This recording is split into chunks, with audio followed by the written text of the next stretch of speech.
2026 academic ഇയറിന്റെ നീറ്റിന്റെ application already start ചെയ്തു. നീറ്റിന്റെ application കൊടുക്കുന്ന തിരക്കിലാണ് വിദ്യാർത്ഥികൾ. കറന്റ്ലി പ്ലസ് ടു പഠിക്കുന്ന വിദ്യാർത്ഥികളും ഉണ്ട് നീറ്റ് എഴുതാനായിട്ട്. അത് കൂടാണ്ട് 1, 2, 3, 4 വർഷമൊക്കെ ആയി റിപ്പീറ്റ് ചെയ്യുന്ന വിദ്യാർത്ഥികളും ഉണ്ട് നീറ്റ് എഴുതാനായിട്ട്. സോ നീറ്റ് എഴുതുന്ന വിദ്യാർത്ഥികളുടെ എല്ലാവരെയും വലിയൊരു കൺഫ്യൂഷനാണ്. എത്ര മാർക്ക് നമുക്ക് നീറ്റിൽ സ്കോർ ചെയ്ത് കഴിഞ്ഞാൽ കേരളത്തിൽ അല്ലെങ്കിൽ നമുക്ക് കേരളത്തിന് പുറത്ത് MBBSന് മെറിറ്റ് സീറ്റ് നമുക്ക് ഗവൺമെന്റിലോ പ്രൈവറ്റിലോ ഒക്കെ ലഭിക്കാനായിട്ട് സാധ്യതയുണ്ട് എന്നുള്ളൊരു കാര്യമാണ്. സോ ഇന്ന് നമ്മൾ മെയിനായിട്ട് നോക്കാൻ പോകുന്നതെന്ന് പറഞ്ഞാൽ നമ്മൾ നീറ്റിന് എത്ര റാങ്ക് നേടി കഴിഞ്ഞാൽ നമുക്ക് കേരളത്തിലുള്ള ഒരു ഗവൺമെന്റ് മെഡിക്കൽ കോളേജിലോ അല്ലെങ്കിൽ പ്രൈവറ്റ് മെഡിക്കൽ കോളേജിലോ നമുക്കൊരു മെറിറ്റ് സീറ്റ് കിട്ടാനായി സാധിക്കും എന്ന കാര്യമാണ് നമ്മൾ നോക്കാനായിട്ട് പോകുന്നത്. സോ അതിന് മുമ്പായി നമ്മൾ മെയിൻലി അറിഞ്ഞിരിക്കേണ്ട ഒരു കാര്യം എന്ന് പറഞ്ഞാൽ നമ്മുടെ ഇന്ത്യയിലെ കൗൺസിലിംഗ് നടക്കുന്നതെന്ന് പറഞ്ഞു കഴിഞ്ഞാൽ 2 മെത്തേഡിലാണ് നടക്കുന്നത്. ഇന്ത്യയിലെ കൗൺസിലിംഗ് നടക്കുന്നത്, അതായത് ഒരു ഓൾ ഇന്ത്യ കോട്ട കൗൺസിലിംഗ് നമുക്കുണ്ട്. ഓൾ ഇന്ത്യ കോട്ട കൗൺസിലിംഗ് കണ്ടക്ട് ചെയ്യുന്നതെന്ന് പറഞ്ഞു കഴിഞ്ഞാൽ മെഡിക്കൽ കൗൺസിലിംഗ് കമ്മിറ്റിയാണ് ഓൾ ഇന്ത്യ കോട്ട കൗൺസിലിംഗ് കണ്ടക്ട് ചെയ്യുന്നത്. സോ MCC അതിൻ്റെ അണ്ടറിൽ വരുന്ന കോളേജസ് എന്ന് പറഞ്ഞു കഴിഞ്ഞാൽ ഇന്ത്യയിലുള്ള എല്ലാ സ്റ്റേറ്റുകളിലെയും ഗവൺമെന്റ് മെഡിക്കൽ കോളേജിന്റെ 15% സീറ്റ് MCCന്റെ അണ്ടറിൽ വരുന്നുണ്ട്. അത് കൂടാണ്ട് പിന്നെ വരുന്നതെന്ന് പറഞ്ഞാൽ സെൻട്രലൈസ്ഡ് ആയിട്ടുള്ള യൂണിവേഴ്സിറ്റികൾ, എയിംസ്, ജിപ്മർ പോലുള്ള സെൻട്രൽ ഗവൺമെന്റ് നേരിട്ട് നടത്തുന്ന സ്ഥാപനങ്ങൾ, ഇത് കൂടാണ്ടുള്ള ഡീംഡ് യൂണിവേഴ്സിറ്റികൾ. ഓക്കെ, അപ്പോൾ ഇതാണ് ഫസ്റ്റ് ഓഫ് ഓൾ MCCന്റെ അണ്ടറിൽ വരുന്ന കോളേജ്. ഇനി നമ്മൾ സ്റ്റേറ്റിലോട്ട് വരുന്ന സമയത്ത് എന്ന് പറഞ്ഞു കഴിഞ്ഞാൽ അതത് സ്റ്റേറ്റുകളിലെ എഡ്യൂക്കേഷൻ ഡിപ്പാർട്ട്മെന്റോ അല്ലെങ്കിൽ അവിടുത്തെ എൻട്രൻസ് കമ്മീഷണറോ ഒക്കെ ആയിരിക്കും അതത് സ്റ്റേറ്റുകളിൽ കൗൺസിൽ നടത്തുന്നത്. ഓക്കെ, സോ കേരളത്തിന്റെ കേസിലോട്ട് വരുന്ന സമയത്ത് എന്ന് പറഞ്ഞാൽ എൻട്രൻസ് കമ്മീഷണർ ഓഫ് കേരളയാണ് കേരളത്തിൽ നടത്തുന്നത് കൗൺസിലിംഗ് നടത്തുന്നത്. സോ കേരളത്തിലെ കൗൺസിൽ നടത്തുന്നതിന് വേണ്ടി എൻട്രൻസ് കമ്മീഷണർ ഓഫ് കേരള നീറ്റിന്റെ ഓൾ ഇന്ത്യ റാങ്കിനെ അടിസ്ഥാനമാക്കിക്കൊണ്ട് ഒരു കേരള റാങ്ക് പ്രിപ്പയർ ചെയ്യാറുണ്ട്. അപ്പോൾ അതിന്റെ അടിസ്ഥാനത്തിലാണ് നടക്കുന്നത് കേരളത്തിൽ കൗൺസിലിംഗ് നടക്കുന്നത്. സോ കേരളത്തിൽ റാങ്ക് പ്രിപ്പയർ ചെയ്യുന്ന മെത്തേഡ് എന്ന് പറഞ്ഞാൽ വൺസ് നീറ്റിന്റെ എക്സാമിനേഷൻ കഴിഞ്ഞ് റിസൾട്ട് വന്നു കഴിഞ്ഞാൽ ഓൾറെഡി നമ്മൾ കീമിന് അപ്ലൈ ചെയ്തിട്ടുള്ള സ്റ്റുഡന്റ് ആണെങ്കിൽ നമ്മുടെ നീറ്റിന്റെ റാങ്ക് നമുക്ക് എന്ത് ചെയ്യാൻ പറ്റും, കീമിന്റെ സൈറ്റിലോട്ട് അപ്ലോഡ് ചെയ്ത് കൊടുക്കാനായിട്ട് സാധിക്കും. ദെൻ അതിനുശേഷം എന്ത് ചെയ്യും, നമ്മുടെ ഓൾ ഇന്ത്യ റാങ്കിനെ ബേസ് ചെയ്തുകൊണ്ട് കേരളത്തിൽ എന്ത് ചെയ്യും, ഒരു റാങ്ക് പ്രിപ്പയർ ചെയ്തിട്ട് ആ റാങ്കിന്റെ അടിസ്ഥാനത്തിലായിരിക്കും നടക്കുന്നത് കേരളത്തിൽ കൗൺസിലിംഗ് നടക്കുന്നത്. ഓക്കെ, സോ നമ്മൾ ഇന്ന് നോക്കാനായിട്ട് പോകുന്നതെന്ന് പറഞ്ഞു കഴിഞ്ഞാൽ 2025 മൂന്നാമത്തെ റൗണ്ട് കൗൺസിലിംഗ്, അതായത് ഫസ്റ്റ് ആൻഡ് സെക്കൻഡ് തേർഡ്, അതായത് 2 റൗണ്ട് കൗൺസിലിംഗ് കഴിഞ്ഞിട്ട് മൂന്നാമത്തെ റൗണ്ട് കൗൺസിലിംഗിൽ കേരളത്തിൽ ഏതെങ്കിലും ഒരു ഗവൺമെന്റോ പ്രൈവറ്റോ ആയിട്ടുള്ള മെഡിക്കൽ കോളേജിൽ അഡ്മിഷൻ കിട്ടാനായിട്ട് നമുക്കൊരു കേരള റാങ്ക് എത്രയാണ് വേണ്ടി വന്നത് ഓരോ വിഭാഗത്തിലും, അതായത് ഇപ്പോൾ സ്റ്റേറ്റ് മെറിറ്റ് കാറ്റഗറിയിൽ, അത് കൂടാണ്ട് റിസർവേഷനുള്ള വിഭാഗങ്ങളിലൊക്കെ ഓരോ വിഭാഗത്തിലും എത്ര റാങ്ക് വേണ്ടി വന്നു എന്നുള്ളൊരു കാര്യമാണ് നമ്മൾ മെയിനായിട്ട് നോക്കാനായിട്ട് പോകുന്നത്. ഓക്കെ, സോ നമ്മളപ്പോൾ സ്റ്റേറ്റ് മെറിറ്റിന്റെ കാര്യത്തിലോട്ട് വരുന്ന സമയത്ത് സ്റ്റേറ്റ് മെറിറ്റിൽ ഏറ്റവും റാങ്ക് കുറവുള്ള വിദ്യാർത്ഥിക്ക് കഴിഞ്ഞ വർഷം അഡ്മിഷൻ കിട്ടിയെന്ന് പറഞ്ഞാൽ ഗവൺമെന്റ് മെഡിക്കൽ കോളേജ് എറണാകുളമാണ്. ആളുടെ കേരള റാങ്ക് എന്ന് പറയുന്നത് 904 ആയിരുന്നു റാങ്ക്. ഓക്കെ, ഇത് നമ്മൾ സെൽഫ് ഫിനാൻസിലോട്ട് വരുന്ന സമയത്ത് എന്ന് പറഞ്ഞാൽ അലസർ മെഡിക്കൽ കോളേജ് തൊടുപുഴയിലാണ് എന്ത് ചെയ്തേക്കുന്നത്, സ്റ്റേറ്റ് മെറിറ്റിൽ ഏറ്റവും റാങ്ക് കുറവുള്ള വിദ്യാർത്ഥി കയറിയിരിക്കുന്ന ആളുടെ റാങ്ക് എന്ന് പറഞ്ഞാൽ 10678 ആയിരുന്നു ആളുടെ റാങ്ക് വരുന്നത്. ഇനി നമ്മൾ OBC വിഭാഗത്തിലോട്ട് വരുന്ന സമയത്ത് ഈഴവ കാറ്റഗറിയിലുള്ള ഒരു വിദ്യാർത്ഥിയെ സംബന്ധിച്ചിട്ട് 2409 റാങ്കുള്ള വിദ്യാർത്ഥിക്ക് കാസർഗോഡുള്ള ഗവൺമെന്റ് മെഡിക്കൽ കോളേജിലാണ് എന്ത് ചെയ്തേക്കുന്നത്, അഡ്മിഷൻ കിട്ടിയേക്കുന്നത്. ഇത് നമ്മൾ സെൽഫ് ഫിനാൻസിൽ എടുക്കുകയാണെങ്കിൽ 11397 റാങ്കുള്ള വിദ്യാർത്ഥിക്ക് Palakkad institute of medical science വാളയാറുള്ള പാലക്കാട് ഇൻസ്റ്റിറ്റ്യൂട്ട് ഓഫ് മെഡിക്കൽ സയൻസിലാണ് എന്ത് കിട്ടിയേക്കുന്നത്, അഡ്മിഷൻ കിട്ടിയേക്കുന്നത്. മുസ്ലിം കാറ്റഗറി എടുക്കുന്ന സമയത്ത് എന്ന് പറഞ്ഞാൽ മുസ്ലിം കാറ്റഗറിയിൽ 2394 റാങ്കുള്ള വിദ്യാർത്ഥിക്കാണ് എന്ത് ഏറ്റവും കുറഞ്ഞ റാങ്കിൽ നിന്ന് എന്ത് കിട്ടിയേക്കുന്നത്, അഡ്മിഷൻ കിട്ടിയേക്കുന്നത്. ആൾക്ക് അഡ്മിഷൻ കിട്ടിയേക്കുന്നത് കാസർഗോഡുള്ള ഗവൺമെന്റ് മെഡിക്കൽ കോളേജിലാണ് അഡ്മിഷൻ കിട്ടിയേക്കുന്നത്. മുസ്ലിം കാറ്റഗറിയിൽ ഏറ്റവും കുറഞ്ഞ റാങ്കുള്ള വിദ്യാർത്ഥിക്ക് സെൽഫ് ഫിനാൻസിൽ അഡ്മിഷൻ കിട്ടിയേക്കുന്നത് പാലക്കാട് ഇൻസ്റ്റിറ്റ്യൂട്ട് ഓഫ് മെഡിക്കൽ സയൻസിൽ തന്നെയാണ്. ആളുടെ റാങ്ക് എന്ന് പറയുന്നത് 12635 ആയിരുന്നു ആളുടെ റാങ്ക്. ഓക്കെ, ഇനി നമ്മൾ BH കാറ്റഗറി, അതായത് ബാക്ക്വേർഡ് ഹിന്ദു കാറ്റഗറി എടുക്കുന്ന സമയത്ത് 2916 റാങ്കുള്ള വിദ്യാർത്ഥി കാസർഗോഡുള്ള ഗവൺമെന്റ് മെഡിക്കൽ കോളേജിലാണ് ഏറ്റവും കുറഞ്ഞ റാങ്കിൽ നിന്ന് എന്ത് ചെയ്തേക്കുന്നത്, BH കാറ്റഗറിയിൽ നിന്ന് അഡ്മിറ്റ് ആയിട്ടുള്ളത്.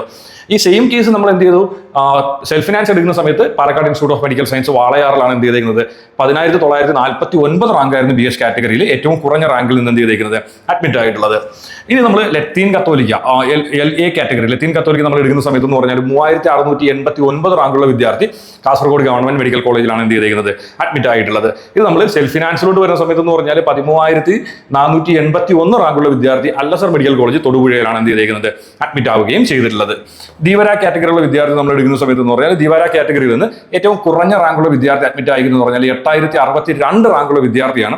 അത് വയനാട് ഗവൺമെന്റ് മെഡിക്കൽ കോളേജിലാണ് എന്ത് ചെയ്തേക്കുന്നത്, അഡ്മിറ്റ് ആയിട്ടുള്ളത്. ഓക്കെ, ഇനി സെൽഫ് ഫിനാൻസിലോട്ട് നമ്മൾ വരുന്ന സമയത്ത് എന്ന് പറഞ്ഞാൽ 10971 റാങ്കുള്ള വിദ്യാർത്ഥി അല്ലസർ മെഡിക്കൽ കോളേജ് തൊടുപുഴയിലാണ് ദീവര കാറ്റഗറിയിൽ നിന്ന് ഏറ്റവും കുറഞ്ഞ റാങ്കിൽ നിന്ന് അഡ്മിറ്റ് ആയിട്ടുള്ളത്. ഓക്കെ, ഇനി നമ്മൾ വിശ്വകർമ്മ കാറ്റഗറിയോട് വരുന്ന സമയത്ത് വിശ്വകർമ്മയിലെ 3119 റാങ്കുള്ള വിദ്യാർത്ഥി ഗവൺമെന്റ് മെഡിക്കൽ കോളേജ് വയനാടിലാണ് എന്ത് ചെയ്തേക്കുന്നത് ഏറ്റവും കുറഞ്ഞ റാങ്ക്, ഏറ്റവും ലാസ്റ്റ് റാങ്കിൽ നിന്ന് അഡ്മിറ്റ് ആയിട്ടുള്ളത്.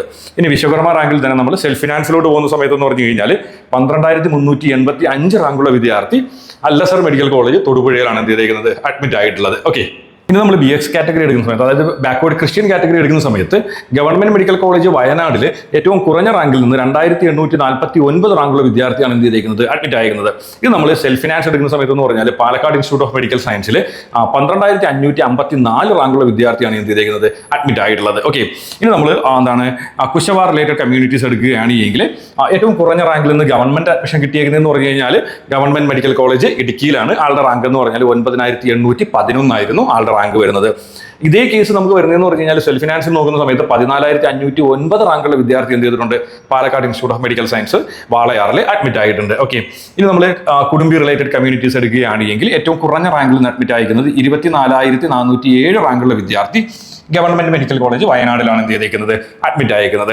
സോ കുടുംബി റിലേറ്റഡ് കമ്മ്യൂണിറ്റീസിൽ ഏറ്റവും കുറഞ്ഞ റാങ്ക് സെൽഫ് ഫിനാൻസിൽ നിന്ന് അഡ്മിറ്റ് ആയിട്ടുള്ളതെന്ന് പറഞ്ഞാൽ 26,025 റാങ്കുള്ള വിദ്യാർത്ഥിയാണ്. ആള് അഡ്മിറ്റ് ആയിരിക്കുന്നതെന്ന് പറഞ്ഞാൽ ഡോക്ടർ മൂപ്പൻസ് മെഡിക്കൽ കോളേജ് വയനാടിലാണ് അഡ്മിറ്റ് ആയിട്ടുള്ളത്. ഓക്കെ, ഇനി നമ്മൾ SC വിഭാഗത്തിൽ ഷെഡ്യൂൾഡ് കാസ്റ്റ് വിഭാഗത്തിൽ വരുന്ന വിദ്യാർത്ഥികൾ നമ്മൾ എടുക്കുന്ന സമയത്ത് 15,623 റാങ്കുള്ള വിദ്യാർത്ഥിയാണ് എന്ത് ചെയ്തിരിക്കുന്നത്, ഏറ്റവും കുറഞ്ഞ റാങ്കിൽ നിന്ന് അഡ്മിറ്റ് ആയിട്ടുള്ളത്. ആൾ അഡ്മിറ്റ് ആയിരിക്കുന്നതെന്ന് പറഞ്ഞാൽ ഗവൺമെന്റ് മെഡിക്കൽ കോളേജ് ഇടുക്കിയിലാണ്.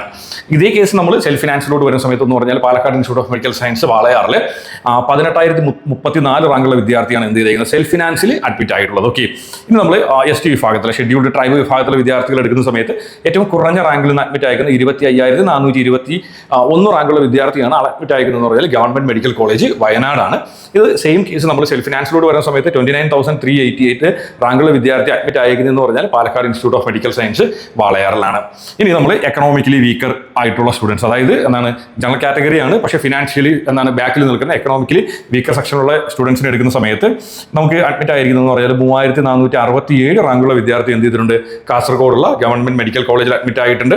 ഇതേ കേസ് സെൽഫ് ഫിനാൻസിൽ വരുന്ന സമയത്ത് എന്ന് പറഞ്ഞാൽ 19,325 റാങ്കുള്ള വിദ്യാർത്ഥി PK ദാസ് മെഡിക്കൽ കോളേജ് ഒറ്റപ്പാലത്തിൽ അഡ്മിറ്റ് ആയിട്ടുണ്ട്. സോ ഇതാണ് നമ്മുടെ കേരളത്തിൽ ആ ഒരു 3ാം റൗണ്ട് കൗൺസിലിംഗ് കഴിഞ്ഞ സമയത്ത് നമ്മൾ ഏറ്റവും ലാസ്റ്റ് റാങ്ക് നോക്കുന്ന സമയത്ത് എന്ത് ചെയ്തിരിക്കുന്നത്, ഓരോ കാറ്റഗറിയിൽ നിന്നും വിദ്യാർത്ഥികൾ അഡ്മിറ്റ് ആയിരിക്കുന്ന ഒരു പാറ്റേൺ എന്ന് പറഞ്ഞു കഴിഞ്ഞാൽ. ഓക്കെ, സോ അപ്പോൾ നമ്മൾ ഇത് നമ്മുടെ കേരള റാങ്കാണ്. പക്ഷേ ഇത് വെച്ചിട്ട് നമ്മൾ ഓൾ ഇന്ത്യ റാങ്ക് നമ്മൾ നോക്കുന്ന സമയത്ത് എന്ന് പറഞ്ഞാൽ ഏകദേശം ഒരു 12 അല്ലെങ്കിൽ 13 കൊണ്ട് മൾട്ടിപ്ലൈ ചെയ്ത് കഴിഞ്ഞാൽ ഓൾമോസ്റ്റ് നമ്മുടെ ഒരു ഓൾ ഇന്ത്യ റാങ്ക് വരും എന്നതാണ് അതിൻ്റെ ഒരു കണക്ക്. ഇപ്പോൾ നമ്മുടെ ഒരു കേരള റാങ്ക് എന്ന് പറഞ്ഞു കഴിഞ്ഞാൽ ഇപ്പോൾ 904 കേരള റാങ്കുള്ള ഒരു വിദ്യാർത്ഥിയുടെ ഓൾ ഇന്ത്യ റാങ്ക് മാക്സിമം വന്നു കഴിഞ്ഞാൽ ഒരു 12,000 അല്ലെങ്കിൽ 13,000 റാങ്കിനുള്ളിലായിരുന്നിരിക്കണം ആ ഒരു വിദ്യാർത്ഥിയുടെ റാങ്ക് വരുന്നത്. ഓക്കെ, അപ്പോൾ ഈ ഒരു റേഞ്ചിലാണ് നമ്മുടെ റാങ്ക് ഉള്ളത് എങ്കിൽ, ഓൾ ഇന്ത്യ റാങ്ക് ഉള്ളത് എങ്കിൽ എന്ത് ചെയ്യാം, നമുക്ക് കേരളത്തിൽ അഡ്മിഷൻ കിട്ടാനായിട്ട് സാധിക്കും എന്നതാണ് ഇതിൻ്റെ കൃത്യമായ ഒരു സൂചന എന്ന് പറഞ്ഞാൽ. ഓക്കെ, അപ്പോൾ എനിഹോ എന്ത് ചെയ്യാം, നമ്മൾ വളരെ നന്നായിട്ട് തന്നെ പഠിച്ചോളൂ, വളരെ നന്നായിട്ട് പഠിച്ച് വളരെ മികച്ച മാർക്ക് നേടി ഈ ഒരു കാറ്റഗറിയിൽ വന്ന് കേരളത്തിലെ ഒരു മികച്ച മെഡിക്കൽ കോളേജിൽ അഡ്മിഷൻ കിട്ടാനായിട്ട് നിങ്ങൾക്ക് എല്ലാവർക്കും സാധിക്കട്ടെ എന്ന് ആശംസിക്കുന്നു.